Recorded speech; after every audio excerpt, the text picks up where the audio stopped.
Hi guys, welcome to the Brain Guys YouTube channel. It is currently 12 p.m. where I'm recording, and today we will be talking about cerebral vascularity.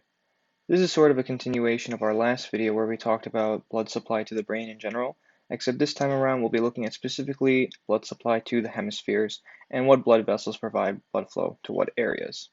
Starting off, we have this nice little graph of the brain from a lateral point of view.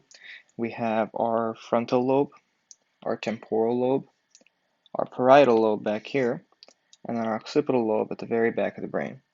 Underneath all of that, we have our cerebellum and our brainstem. Now for this video, we are only going to be focusing on this area of the brain, as the cerebellum and the brainstem have their own more complicated path of blood circulation that we'll talk about in hopefully a later video. Now, onto this lateral view and the blood flow to each of these regions. To start off, we have three major blood vessels that we talked about in the circle of Willis. These are the anterior cerebral artery, the middle cerebral artery, and the posterior cerebral artery. And as you can see, which is color-coded here, each one of these provides blood flow to specific regions on the lateral aspect of the brain. The anterior cerebral artery does a small portion of the front and top of the brain.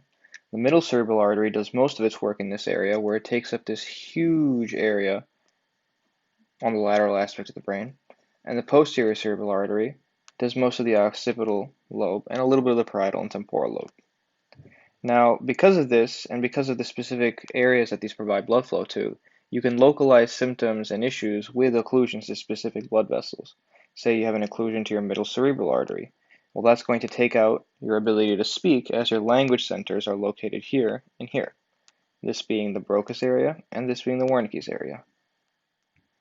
The middle cerebral artery also will lead to some level of hemiparesis and weakness of your arm and leg, while the posterior cerebral artery, since it provides blood flow to the occipital area as we talked about here, is going to have a loss of vision and visual processing if that artery becomes occluded.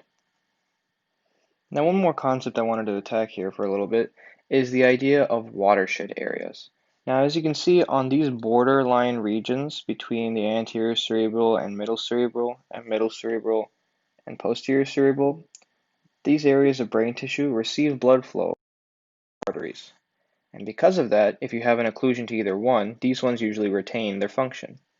However, that means that when you have hypoperfusion across the entire brain and you have low blood pressure, these regions are the ones that are most likely to be affected, and these regions are the ones that have the most damage during hypoperfusion. Now moving on to the internal aspect of the brain, here is a cross-section of the brain from a sagittal point of view. So if you basically cut a person in half right between their eyes, and this is what their brain would look like. Now, just to label things here, we have our frontal lobe, we have our parietal lobe, we have our occipital lobe. The temporal lobe is not visible from this perspective. We have our cerebellum, and then we have our brainstem. And in the middle over here, we have our corpus callosum and our thalamus and basal ganglia. Now, when looking at blood flow charts for the internal aspect of the brain, we can see here that the anterior cerebral artery does most of the work for the medial aspect of the brain. Almost all of this area is depicted in yellow, and that's because the anterior cerebral artery does most of its work here. The middle cerebral artery, on the other hand, put a lot of work on the outside, does very, very little on the medial aspect of the brain. The posterior cerebral artery still does all the work providing blood flow for the occipital lobe. Now, as you can see here, the cerebellum and brainstem, as well as the thalamus and basal ganglia, don't have any color here, and that's because they receive their blood flow from other blood vessels coming off of the circle of Willis, specifically from the posterior circulation. And as I stated before, hopefully we can attack that in a later video, focus specifically on those regions. Thank you guys so much for watching, and I hope this has been helpful.